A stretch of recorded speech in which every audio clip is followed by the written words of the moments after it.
The barrel of the Colt 45 was hot enough to blister skin. But Clover didn't feel the heat against her temple. She only felt the hollow, crushing weight of the empty crib behind her. The high desert wind howled through the broken window, carrying the scent of burning pine and fresh blood, but it couldn't drown out the sound echoing in her mind, the cry of her 6-month-old son as he was torn from her arms. "Please, don't take my baby," she had screamed until her throat bled. But the desert doesn't listen to screams. It only listens to gunfire. And today, the desert was about to drown in it. The Arizona heat in 1874 didn't just make you sweat. It tried to cook the hope right out of you. On Dalloway Ridge, 40 miles south of Tucson, the air shimmered like a fractured mirror. Clover Dalloway wiped her forehead with a flour-stained apron, looking out the window of the modest cabin she and her husband, Arthur, had built with their own hands. Arthur was out by the corral, wrestling a stubborn shoe onto their roan mare, Bess. He was a good man, Arthur. He wasn't a gunslinger or a gambler. He was a man who believed that if you dug deep enough into the earth, God would eventually smile back at you. They had found silver 2 weeks ago. Not a fortune, but enough to secure a future for their son, Toby. Toby was cooing in his cradle, a rough-hewn pine box lined with soft wool. Clover smiled, the fatigue of frontier life momentarily lifting. Then the dog started barking. Not the playful yip he gave the jackrabbits, but a low, guttural snarl that ended in a sharp yelp and sudden silence. Clover froze. She moved to the window. 5 riders had crested the ridge. They didn't ride like cavalry, and they didn't ride like Apaches. They rode with the arrogant slouch of men who knew the law was 3 days' ride away and didn't care much for it anyway. Leading them was a man in a black duster coat, his hat pulled low, casting a shadow over a face scarred by fire and bad decisions. This was Silas Vane. His name was whispered in saloons from Tombstone to Bisbee, usually followed by a shudder. Clover saw Arthur drop the horse's hoof and reach for the Winchester leaning against the fence post. He was too slow. Crack. The sound was like a dry branch snapping, but louder, final. Arthur spun, his shoulder exploding in a mist of red, and he collapsed into the dust. "Arthur!" Clover screamed, rushing for the door. She fumbled with the latch, throwing it open just as the riders thundered into the yard. Silas Vane reined in his black stallion, the beast snorting and stomping near Arthur's prone body. Arthur groaned, trying to crawl toward his rifle, but Vane's lieutenant, a greasy-haired giant known only as Left Hand McGee, hopped down and kicked the weapon out of reach. "Stay down, Pilgrim," McGee sneered, spitting a stream of brown tobacco juice onto Arthur's clean shirt. Clover stood on the porch, her heart hammering against her ribs like a trapped bird. She grabbed the double-barreled shotgun they kept by the door, leveling it at Vane. Her hands shook violently. "Get off my land," she warned, her voice trembling but loud. Vane chuckled, a dry, rattling sound. He didn't look at the gun. He looked at her with eyes like polished coal. "Now, Mrs. Dalloway, that's no way to welcome guests. We heard you struck a vein, a silver vein." "We have nothing," Clover lied. "Just dirt and debt." "We checked the assay office in Tucson," Vane drawled. "We know what you filed, and we know you haven't mailed the claim deed to the territorial office yet. You're sitting on it." Arthur coughed, blood bubbling at his lips. "Clover, go inside." "The deed, Mrs. Dalloway," Vane demanded, drawing his own revolver. "Or the husband dies. Then you die. Then we burn this coop down." Clover's eyes darted to Arthur, He was losing blood fast. She couldn't let him die. The deed was in the loose floorboard under the cradle. "I'll get it," she sobbed. "Just don't hurt him anymore." She lowered the shotgun and ran inside. Her hands fumbled as she pried up the board. She grabbed the parchment, but as she stood up, a shadow fell over the crib. McGee was standing in the doorway. He wasn't looking at the deed. He was looking at Toby. "Boss says we need insurance," McGee grunted. He reached down with a massive, filthy hand and scooped Toby up by the back of his sleep sack. "No!" Clover shrieked. She lunged at him, clawing at his face. "Let him go! Take the silver! Take it all!" McGee backhanded her. The blow was heavy, like being struck by a side of beef. Clover flew backward, hitting her head against the stone hearth. The world spun into a kaleidoscope of pain and gray light.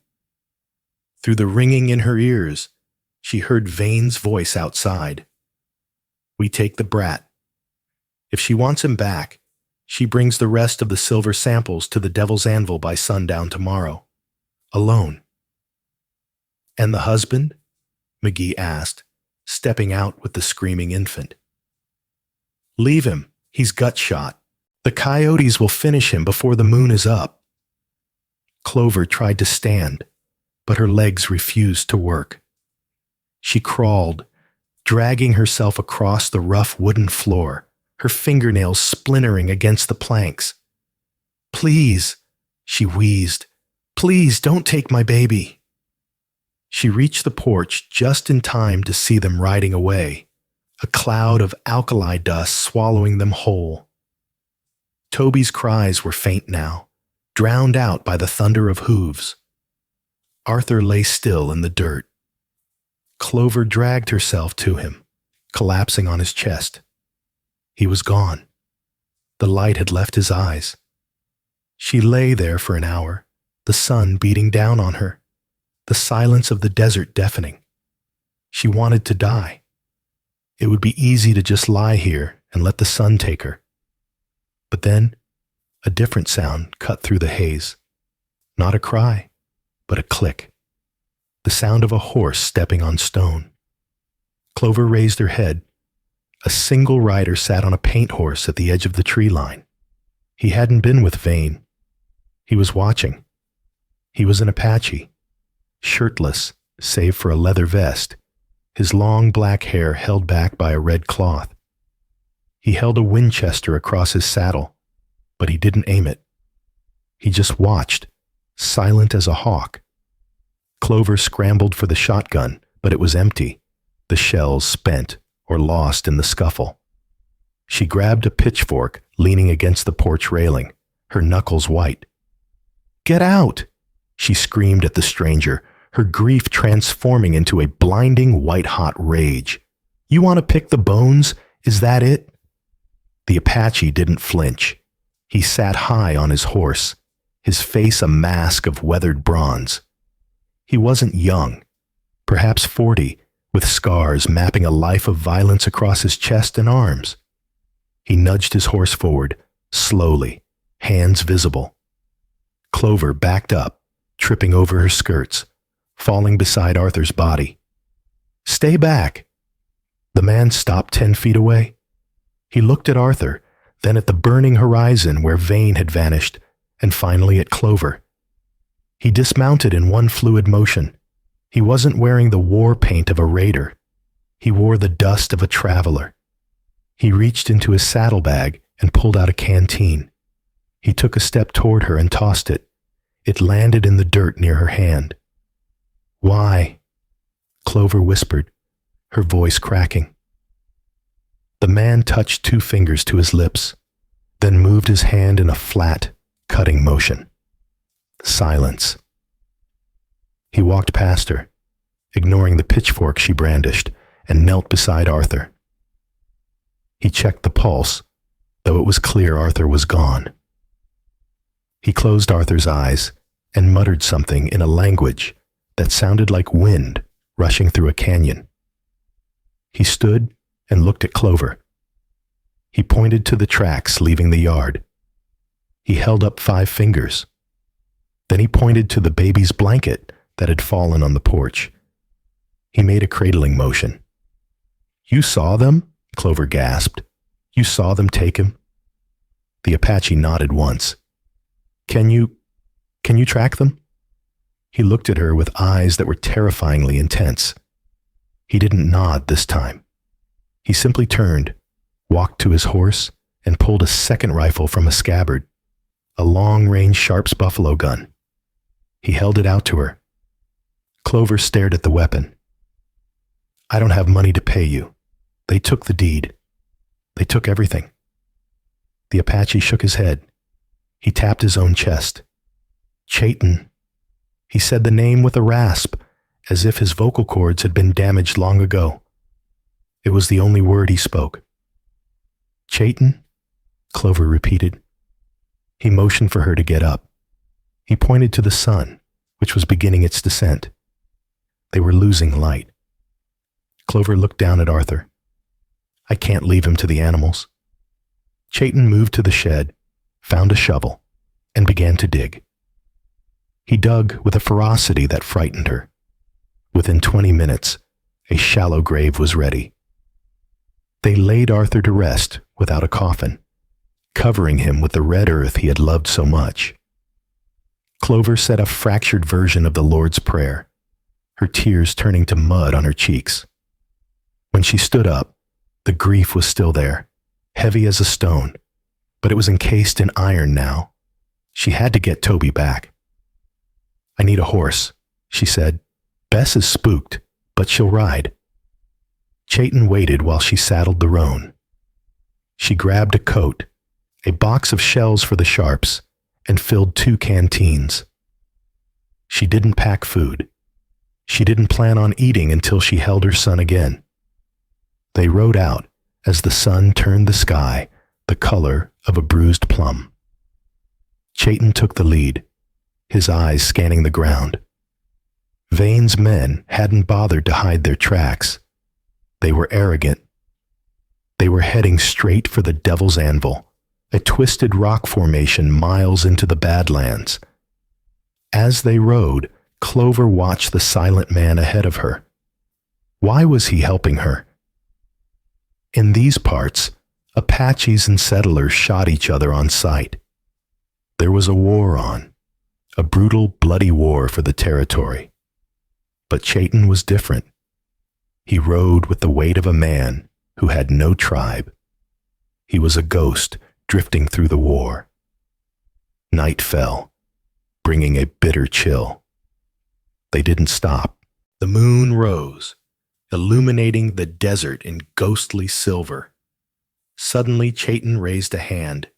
He slid off his horse and put his ear to the ground. He stood up and signaled for Clover to dismount. He pointed ahead into a box canyon. He drew a knife and drew a line in the dirt. Tripwire. Vane had left a rear guard, a trap.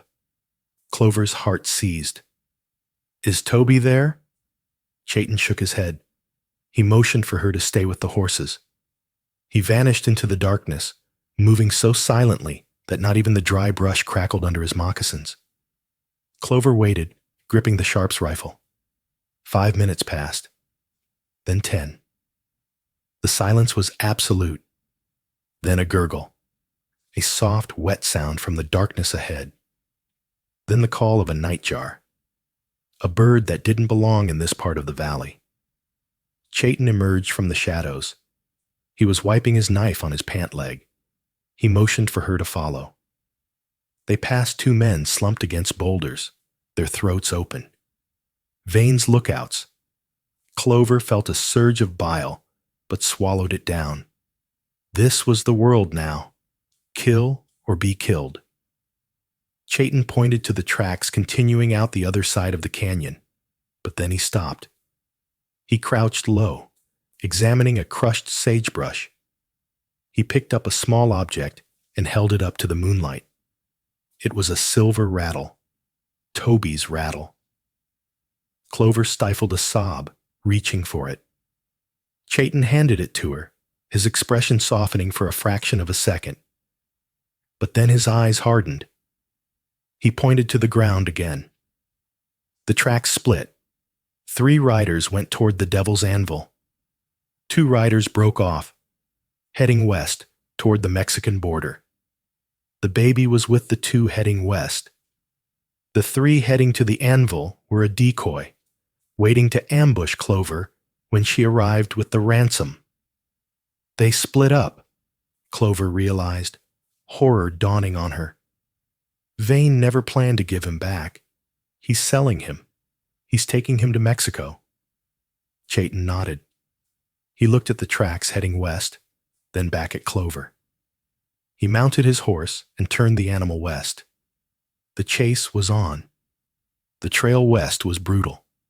The land turned from flat scrub to jagged peaks and treacherous ravines. This was the Dragon's Spine, a place where horses broke legs and men died of thirst. By noon, the next day, Clover's lips were cracked and bleeding. The sun was a physical weight on her shoulders. Every time she closed her eyes, she saw Toby's face. Was he hungry? Was he crying? Did they give him water? Chayton was relentless. He didn't seem to feel the heat. He read the land like a book. A broken twig here, a disturbed stone there. At one point, he stopped and picked up a discarded cheroot cigar. He smelled it and held up 2 fingers. 2 hours ahead.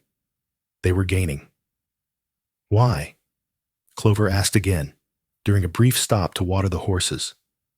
Why do this for a white woman? My people. We haven't been kind to yours. Chayton looked at her, then pulled a leather pouch from his neck. He opened it and pulled out a small, faded tintype photograph. It was a picture of a native woman and a small boy, dressed in mix of Apache and settler clothing. He pointed to the boy, then pointed to the sky. Dead. He pointed to the woman, then pointed to the south. Mexico. Stolen. Clover understood. He wasn't just a good Samaritan. He was a man hunting ghosts. Slavers had taken his family. Perhaps the very same ring Vane was selling Toby to. I'm sorry, Clover said softly. Chayton put the picture away and mounted up. The shared pain forged a silent bond between them. They were no longer stranger and settler. They were 2 parents with holes in their hearts, riding into hell. As the sun began to dip, casting long, bloody shadows across the canyon floor, they heard it, the echo of a gunshot, then another. Chayton kicked his horse into a gallop, Clover right behind him. They crested a rise and looked down into a dry riverbed. The 2 riders, Vane's men, were pinned down behind a deadfall of logs. They were taking fire from the cliffs above. Who is shooting at them? Clover yelled over the wind. Chayton squinted. He pulled a brass spyglass from his saddlebag. He looked, then handed it to Clover. She peered through the glass. Up on the cliffs, wearing the dust-coated badges of the Arizona Rangers, were 3 men. Rangers! Clover cried, relief flooding her veins. Thank God! They found them. She prepared to ride down, to shout to them, but Chayton's hand clamped onto her bridle, jerking her horse back. Let go! Those are lawmen! Chayton shook his head vigorously. No. He pointed the spyglass again. Look, he rasped, the first word he had spoken in hours. Clover looked again. She focused on the Rangers. One of them, a tall man with a bushy mustache, was reloading his rifle. He turned to say something to his companion, and for a moment, the sun caught the side of his saddle. Hanging from the saddle horn was a distinct, silver-studded bridle. Clover gasped. That was Arthur's bridle, the one Vane had stolen along with the deed. They aren't Rangers, Clover whispered, the blood draining from her face. They're Vane's men, dressed as Rangers. It was a setup. Vane had anticipated that Clover might find help. He had anticipated a posse. These men were cleaning up loose ends. They were killing the two runners so they could take the baby and the deed for themselves, cutting Vane out of the deal. Or perhaps Vane was here, orchestrating the whole thing. "Toby is down there," Clover said, panic rising, "in the crossfire." The two men in the riverbed were returning fire, desperate. Between them, on the sand, sat a bundle. Toby. He wasn't moving. "We have to stop them," Clover said, chambering around in the sharps. Chayton looked at the 6 men involved in the gunfight, 3 above, 2 below. Then he looked at Clover. He pulled his Winchester from its scabbard. He pointed to the cliffs. "We take the high ground. That's 3 against 2, Clover said. Chayton smiled grimly. It was a terrifying look. He held up one finger. 1 Apache. He spurred his horse, not toward the fight, but up a steep, crumbling goat path that led behind the Rangers. Clover followed, her heart pounding. They were about to engage 6 guns. She was a farmer's wife. He was a silent ghost, and her baby lay in the dust between them all. As they reached the plateau, Chayton dismounted and signaled for stealth. They crept through the manzanita bushes. The fake Rangers were 50 yards ahead, focused entirely on the men in the riverbed. "Finish them!" one of the fake Rangers yelled. "Vane wants the brat quiet." Clover leveled her Sharps rifle. The heavy gun wavered. She had never shot a man. She had shot coyotes, snakes, and injured horses, but never a man. Chayton placed a hand on her barrel, steadying it. He pointed to the leader, the one with Arthur's bridle. "You take him," his eyes said. "I take the others." Clover took a breath. She thought of Arthur bleeding in the dirt. She thought of Toby, alone in the sand. She squeezed the trigger. The Sharps buffalo rifle kicked against Clover's shoulder like a mule, the recoil bruising her collarbone instantly. The boom was deafening, rolling down the canyon walls like thunder. On the ridge opposite, the fake Ranger, a man known in the territory as Black-Eyed Bill Sykes, a notorious gun-for-hire out of Dodge City, jerked violently. The heavy .50 caliber slug caught him center mass. He didn't scream. The air simply left his lungs in a pink mist, and he tumbled forward, plummeting 50 feet into the dry riverbed below. "Take cover!" The remaining 2 men on the cliff screamed, scrambling behind boulders. But Chayton was already moving. He didn't shoot from a standstill. He flowed over the rocks, his Winchester lever action rifle working in a blur of motion. Crack, clack, crack, clack. He suppressed the men, forcing them to keep their heads down, while Clover fumbled to reload the single-shot Sharps. Her hand shook, dropping the first cartridge into the dust. "Breathe," she commanded herself. "Breathe or Toby dies." Below them, in the riverbed, the 2 kidnappers were shouting in confusion. They saw their attackers on the cliff taking fire and decided to make a break for it. One of them, a lanky boy no older than 19, grabbed the bundle, Toby, and scrambled toward a horse. "No!" Clover screamed.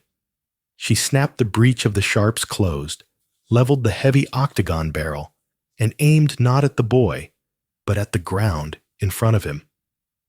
She pulled the trigger. The bullet struck a sandstone rock, sending a shower of razor-sharp shrapnel into the horse's path. The animal reared, throwing the boy. Toby's bundle flew through the air, landing in a patch of soft sand. The boy scrambled up, reaching for his pistol, but a shot rang out from the cliff. "Chayton!" The boy collapsed, clutching his leg. The second kidnapper, seeing the tide turn, abandoned his partner and the baby. He spurred his horse down the wash, disappearing around a bend. "Clear!" Chayton rasped. He had neutralized the other two fake rangers on the cliff. One lay still. The other was groaning, clutching a shattered shoulder. Clover didn't wait. She abandoned the heavy rifle and slid down the steep scree slope, tearing her dress and scraping her palms raw. She hit the sandy bottom of the wash and sprinted. Her lungs burned. Her legs felt like lead, but she ran faster than she ever had in her life. She reached the bundle. It was silent. A cold dread, heavier than the mountains, settled in her stomach. She fell to her knees, her trembling hands peeling back the dusty blanket. Toby's face was red, streaked with dirt and tears. His eyes were closed. "Toby," she whispered. "Oh God, Toby, please." She touched his cheek. It was hot, burning hot. He had a fever, likely from dehydration and exposure. But then his little chest hitched.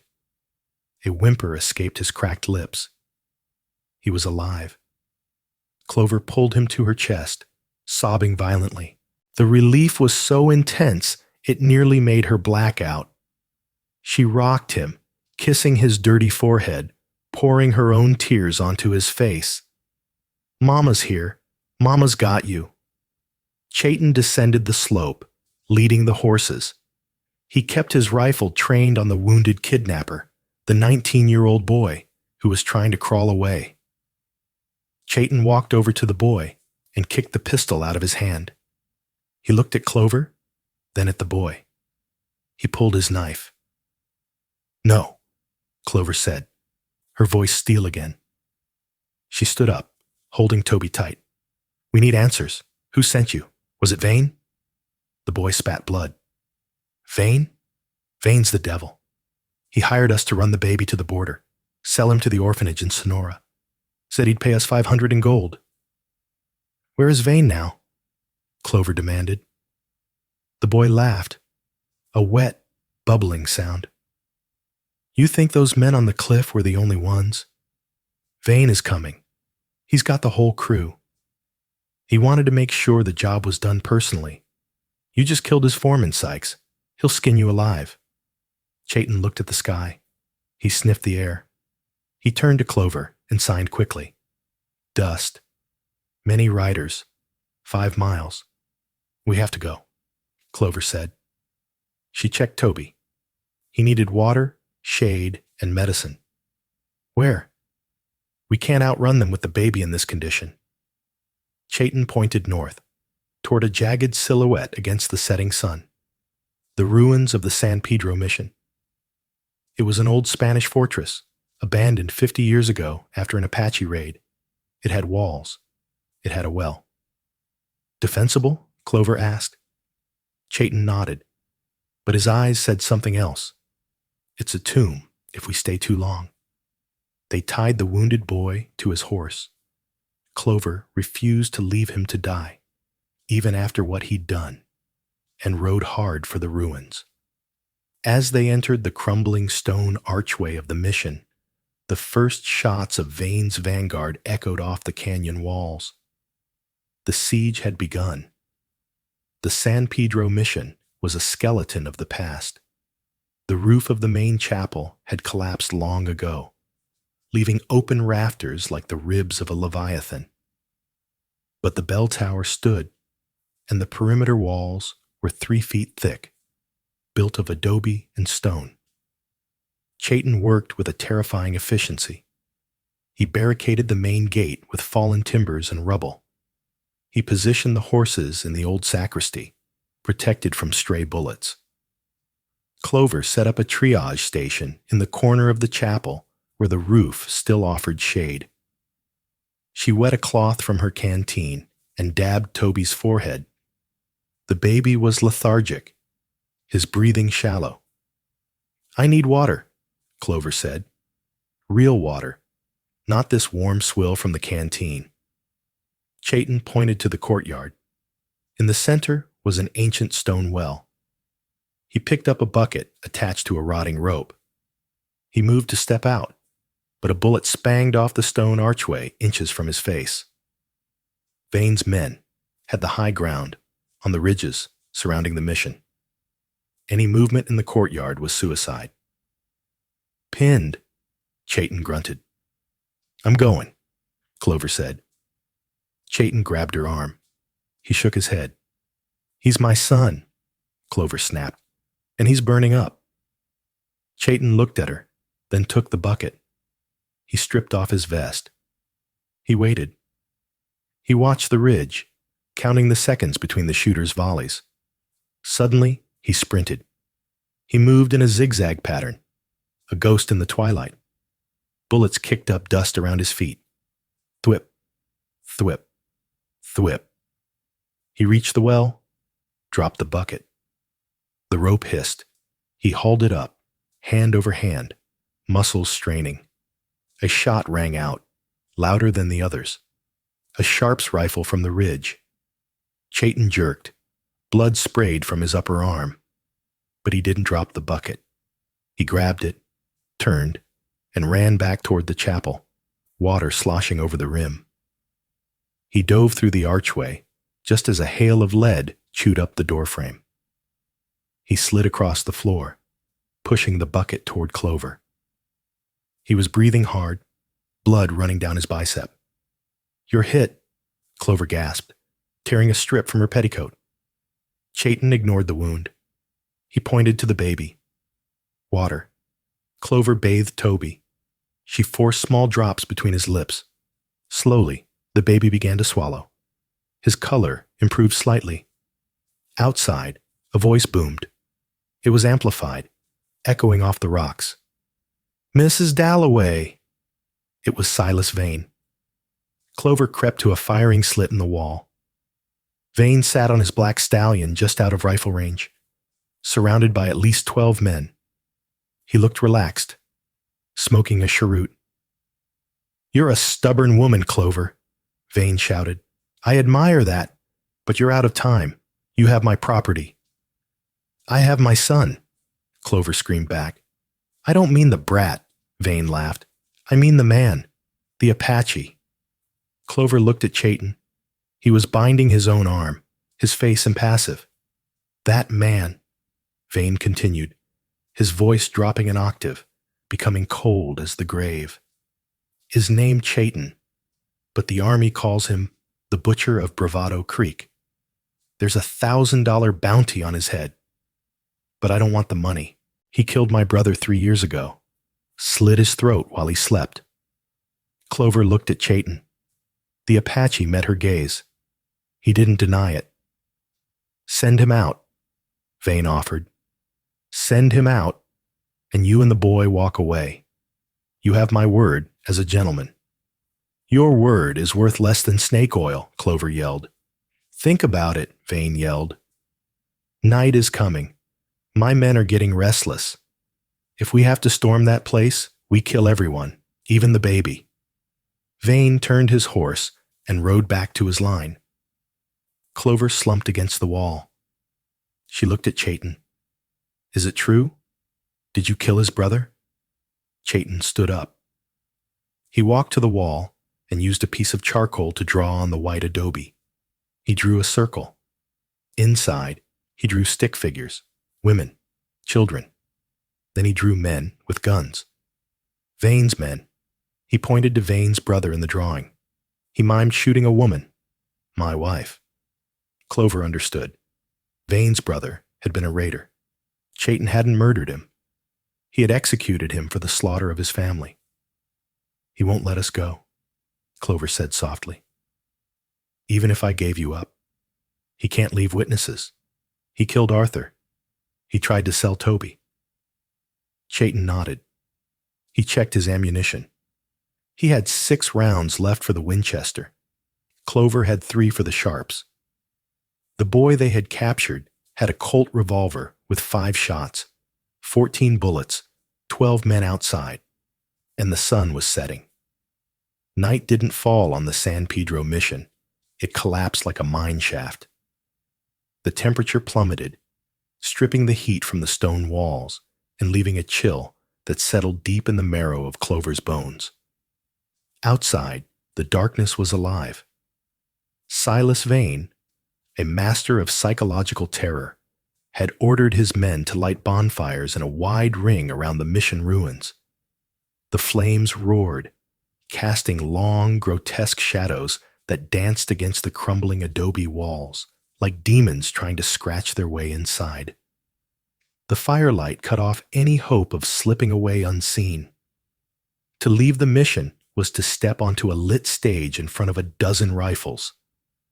Inside the ruined chapel, the silence was heavy, broken only by the whistling of the wind through the rafters and the ragged, wet breathing of Jed, the teenage outlaw they had captured.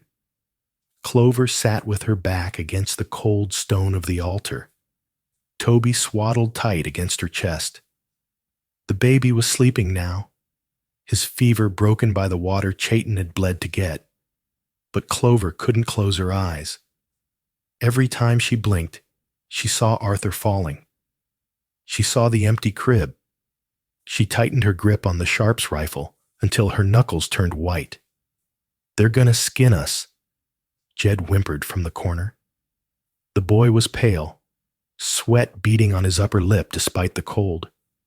His leg wound was ugly, the bandage soaked through with dark blood. "You don't know Vane. He don't just kill. He takes his time. He likes the noise people make when they know it's over." "Quiet," Clover hissed, her voice low and dangerous. "You speak again, and I'll gag you with your own boot." Chayton stood by the barricaded main entrance, peering through a chink in the rotting timbers. He was a statue carved from granite and pain. The bullet wound in his arm had stopped bleeding, bound tight with Clover's petticoat, but his movement was stiff. He turned from the door and looked at Clover. The firelight filtering in from outside illuminated his face. Sharp angles, deep lines, and eyes that held the weight of 1,000 griefs. He walked over to her, his moccasins making no sound on the grit-covered floor. He gestured to the back wall, where a small iron grate led to an old drainage tunnel. It was narrow, choked with weeds and debris. He signed quickly, his movement sharp. "I go out. I draw fire. You run. The drain leads to the dry creek." Clover stared at him. He was offering to be the distraction. He was offering to die so she could slip away like a rat in a culvert. "No," Clover said, her voice trembling but firm. "They have horses. They have guns. Even if you draw them off, they'll run us down in the open desert before I get a mile. I won't leave you to be butchered." Chayton shook his head, frustration flashing in his eyes. He pointed to Toby, then to the drain again. "The boy must live." "The boy needs a mother, not a memory," Clover countered. She stood up, handing Toby to a bewildered Jed. "Hold him. If you drop him, I shoot you first." She began to pace the ruin, her mind racing. "We can't run, and we can't fight them gun for gun. We have 3 rounds for the Sharps, 6 for your Winchester. Jed's pistol has 5. That's 14 bullets against 12 men." She kicked at a stack of rotting crates in the corner, frustration boiling over. The wood splintered, revealing the contents: old mining tools, rusted pickaxes, and tin canisters. Clover froze. She knelt, brushing away the cobwebs. She picked up one of the canisters. It was heavy. She used her fingernail to scrape away the grime on the label. DuPont blasting powder, grade B. It was a remnant from 50 years ago, when the friars had foolishly tried to mine copper in the hills behind the mission. "Chayton," Clover whispered.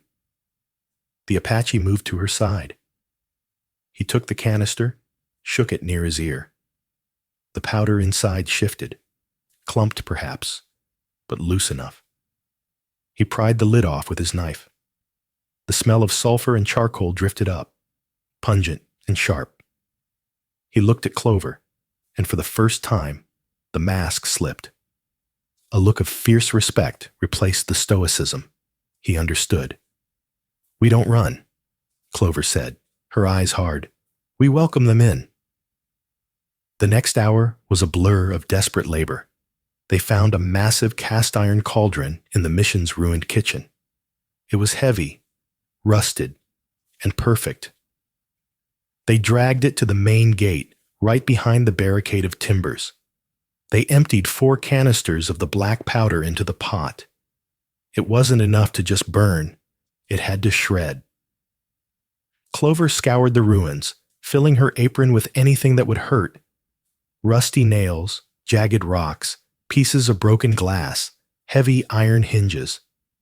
She dumped the debris into the pot, mixing it with the powder. "The fuse," Chayton rasped. It was the longest sentence he had spoken all night. They didn't have a fuse. They had to improvise. Clover tore the last of her petticoat into long strips. She wetted them slightly, then rubbed the black powder into the fabric until the cloth was impregnated with the explosive dust. They buried the iron pot in the loose earth just inside the gate, covering it with dirt and straw so it looked like the rest of the floor. They ran the makeshift fuse from the pot, snaking it back 20 feet to the heavy stone altar where they would make their stand. "It's unstable," Jed whispered, watching them from the wall where he cradled Toby. "That powder is old. It might not blow. Or it might blow early and kill us all." "Then we pray," Clover said, dusting her hands on her dress. She took her baby back, checking his temperature. He was cool, sleeping. He had no idea he was resting on the edge of a volcano. Midnight approached. The taunting from outside had stopped. The silence was worse. It meant they were getting serious. It meant the time for games was over. Chayton positioned himself behind a pillar, his Winchester aimed at the top of the walls. Clover crouched behind the altar, the end of the fuse in one hand, a lit torch made from a chair leg and oil waiting in a sconce nearby. Then it started. Thump. Something heavy hit the dirt in the courtyard. Then another. "Dynamite!" Chayton yelled, diving for cover. Boom! The explosion rocked the mission, blowing out what remained of the stained glass in the high windows and sending a shower of dust and adobe bricks raining down on them. The horses in the sacristy screamed, thrashing against their tethers. Before the dust could settle, the sound of grappling hooks hitting stone echoed around them. Ropes tightened. Vane's men were coming over the walls. "Hold!" Clover screamed, shielding Toby's body with her own. Chayton popped up from behind the pillar. His rifle cracked, once, twice, 3 times. A scream from the wall cut short as a body tumbled backward into the darkness. But there were too many of them. "Open the gate!" Vane's voice roared from outside. "Ram it!" The barricade groaned. A massive log, carried by 4 men, slammed into the timber from the outside. Crack. Dust poured from the ceiling. The ancient wood of the doors began to splinter. Crack. "They're coming through!" Jed yelled, raising his pistol with a shaking hand. He fired blindly at the door, the shots pinging harmlessly off the wood. "Save your bullets," Clover ordered. She looked at Chayton. He was reloading, his movements fluid, despite the blood soaking his sleeve. He looked at her and nodded. "Wait." The gate buckled. The heavy wooden beam, barring it, snapped like a twig. With a final, earth-shaking crash, the doors flew inward, tearing off their hinges. The night air rushed in, feeding the fires. "Get them! Leave the woman alive! Kill the rest!" Vane shouted. 7 men charged through the breach, their shadows stretching long and terrifying into the chapel. They were screaming war cries. guns blazing, confident in their victory. They poured into the entryway, bunching up as they scanned the darkness for their prey. They were standing directly on top of the buried iron pot. Clover's heart hammered against her ribs like a trapped bird. Time seemed to slow down. She saw the glint of their eyes, the flash of their muzzle loaders. She saw the sneer on the face of the lead gunman. She looked at the fuse in her hand. She looked at the torch. "For Arthur," she whispered. She jammed the torch into the powder-soaked cloth. The spark caught instantly. It didn't burn like a candle. It hissed like a striking viper. The flame raced across the floor, a streak of angry orange light cutting through the gloom, heading straight for the cluster of men at the gate. One of the gunmen looked down. He saw the line of fire racing between his boots. His eyes went wide. He opened his mouth to scream, but the sound never came. The fuse hit the pot. The world didn't just explode, it shattered. For a split second, there was no sound, only a blinding, expanding sphere of white light that turned the night into noon. Then the shockwave hit. It was a physical wall of force, slamming into Clover and knocking the air from her lungs. She was thrown backward, hitting the stone floor hard, shielding Toby with her body as the very earth beneath the San Pedro mission convulsed. Then came the noise. A roar so loud it didn't register as sound, but as pain in the ears. The heavy timber gate, the adobe archway, and the 7 men standing upon the buried trap were simply erased. A massive plume of fire, smoke, and pulverized rock shot 50 feet into the air. The concussion blew out the remaining bonfires outside, plunging the perimeter into a chaotic, choking gray twilight. Clover gasped, inhaling dust and sulfur. Her ears rang with a high-pitched whine that drowned out the world. She looked up. Where the main gate had been, there was now a gaping, smoking crater. The heavy wooden doors were gone. The men were gone. Only a boot and a twisted rifle barrel remained on the edge of the scorch mark. "Up!" A hand grabbed her shoulder. It was Chayton. He was covered in gray dust, looking like a specter rising from the grave. Blood trickled from his nose.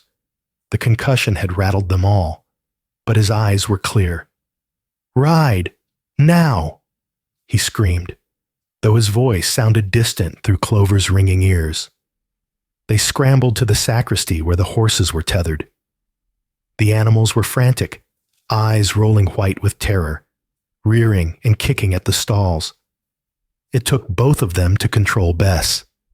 Chayton practically threw Clover into the saddle, securing the cradleboard with Toby to the horn with a leather thong. He swung onto his paint horse, wincing as his wounded arm took his weight. Jed, the young outlaw, had vanished in the chaos, either fled or buried under rubble. They couldn't wait for him.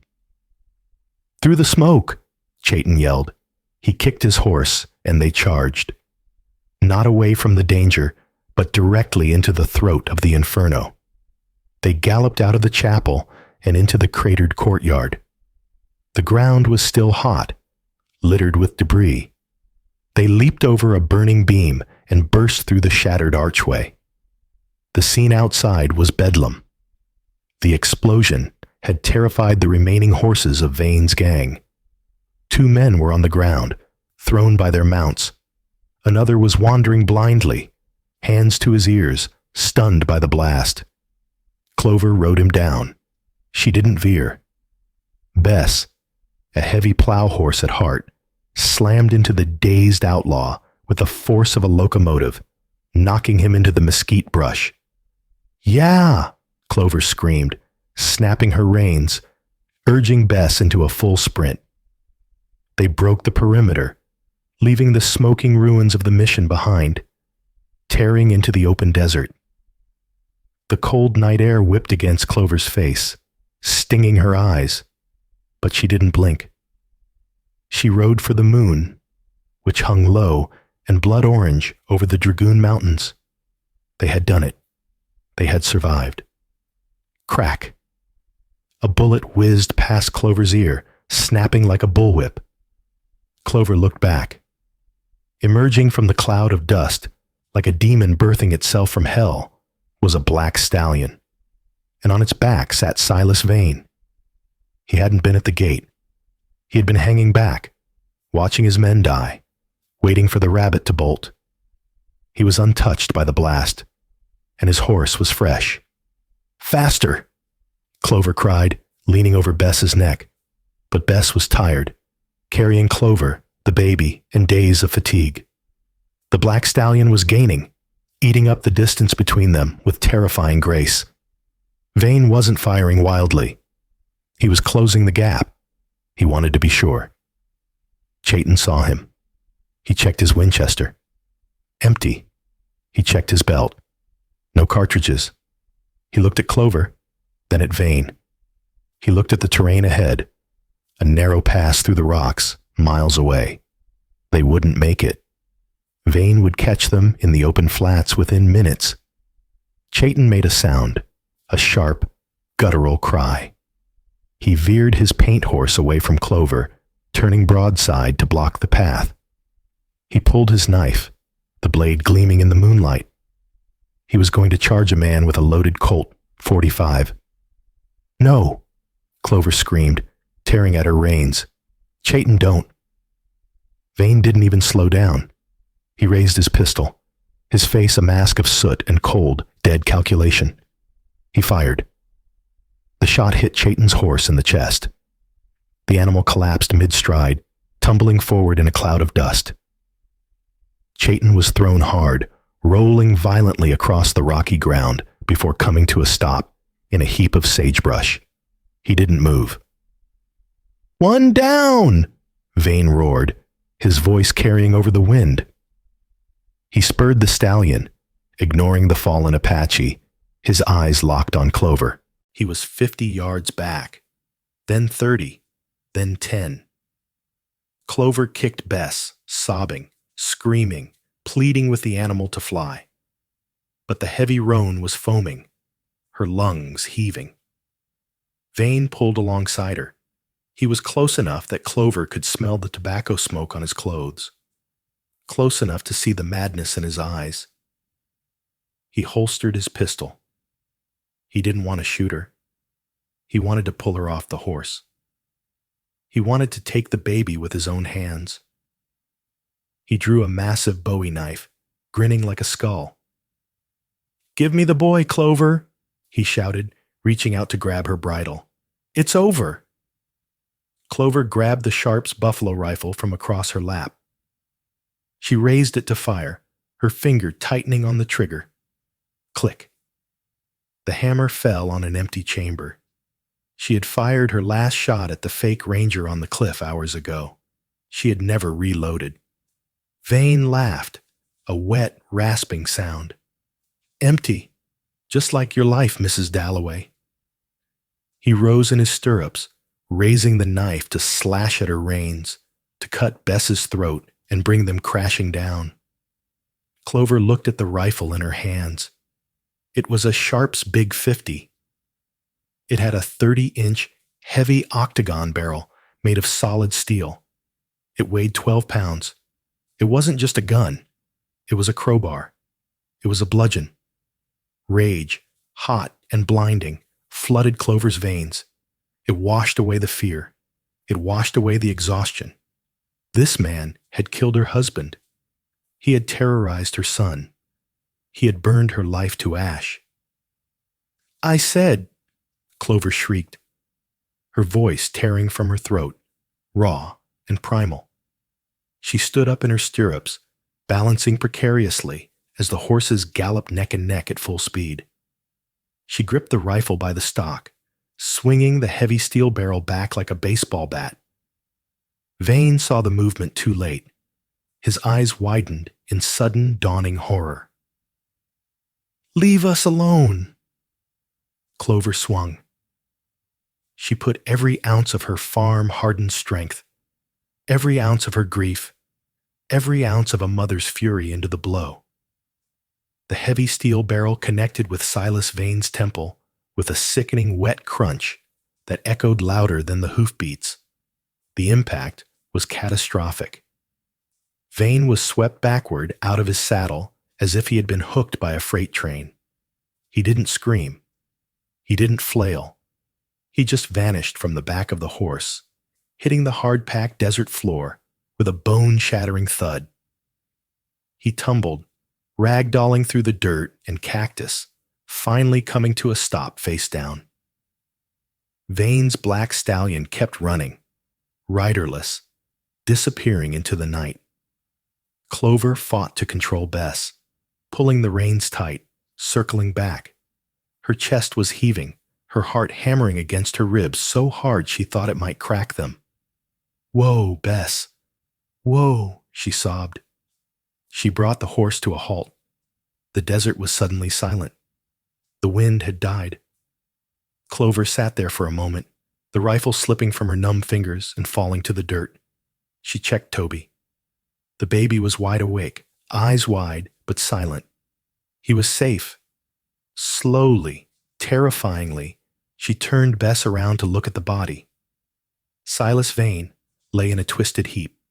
He wasn't moving. Then movement in the periphery, a shadow limping through the brush.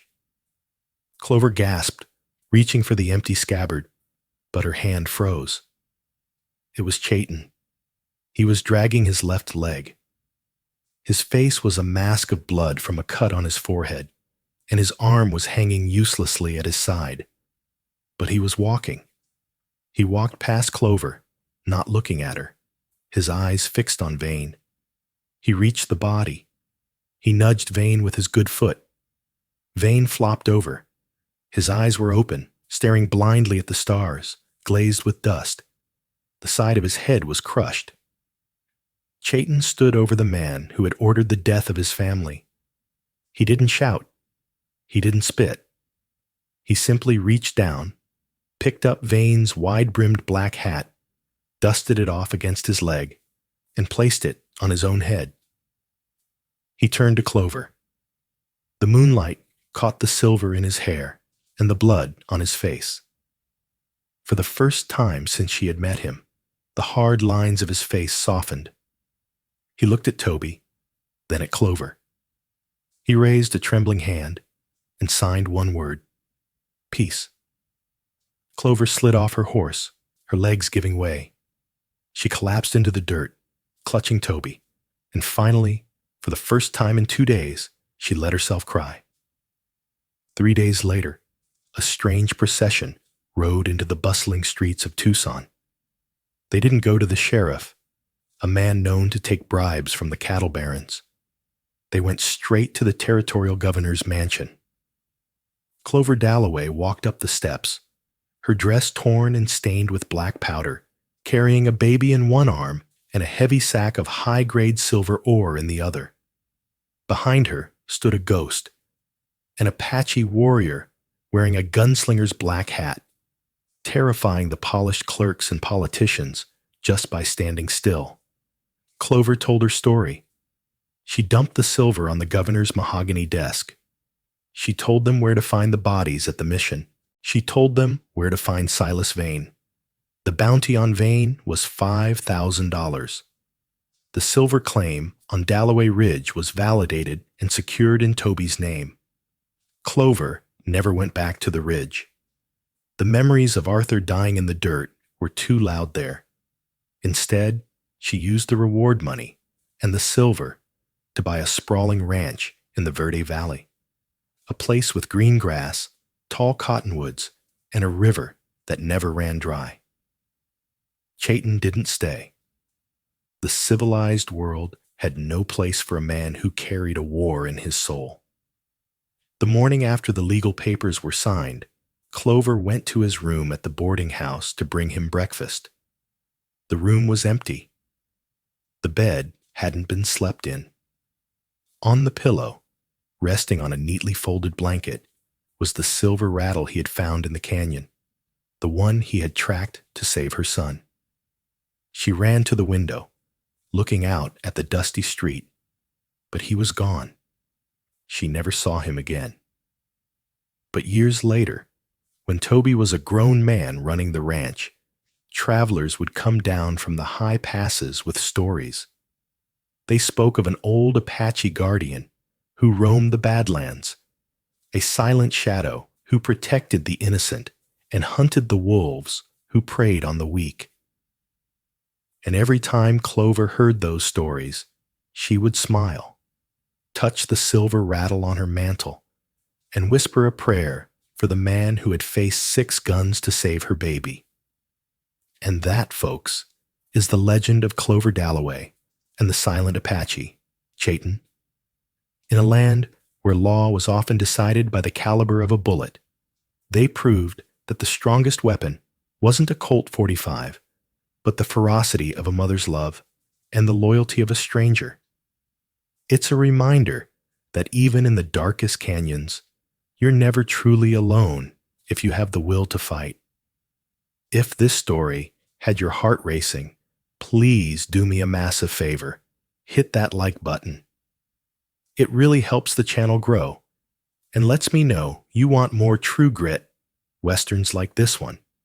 And don't forget to subscribe and turn on notifications so you never miss a story. We have a tale about a haunted gold mine coming up next week that you won't believe. What do you think happened to Chayton in the end? Did he find peace? Let me know in the comments. Thanks for watching.